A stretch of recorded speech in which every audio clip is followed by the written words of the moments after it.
Sylvain Cariou, le cofondateur de Crystal Chain, qui fait partie des solutions, parce que Crystal Chain, c'est un logiciel finalement que vous vendez aux marques pour pouvoir vous accéder aux fournisseurs et avoir toute la transparence et la traçabilité de la marque, de la filature, du fournisseur. Est-ce que vous vouliez ajouter quelque chose, Michel, avant qu'on prenne des nouvelles de Céline Bosquet et qu'on échange avec Élise Chalmin?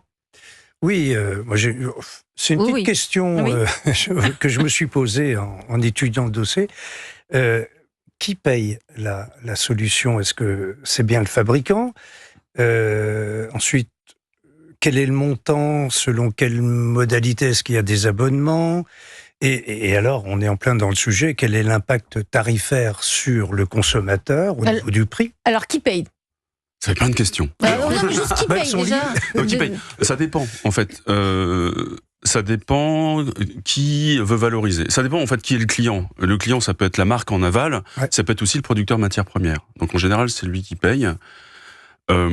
Sur la tarification, il y a en général on facture un prix de mise en service. Voilà. Donc ça peut être plus ou moins important en fonction de la complexité ou de la standardisation de ce qu'on met en place. Ça dépend de la boîte aussi. Si c'est une boîte super luxe, je pense que vous affichez pas les mêmes tarifs que si c'est une petite boîte qui... c'est pas le même service non plus. Ouais, en bien fait. sûr. Voilà, une boîte super luxe qui va aller vraiment dans le détail. C'est le même service, non? Non, parce qu'on peut faire des choses un peu plus simples, un peu plus standardisées dans certains cas. Donc il y a plusieurs niveaux.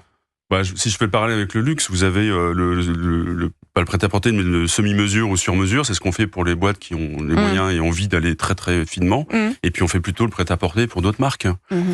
Et quand on répond à la loi AGEC, par exemple, c'est un offre standard, parce que ça répond à la réglementation. Vous restez avec nous autour de la table de la France Bouge. Vous savez que dans la France Bouge, on aime prendre des nouvelles des membres.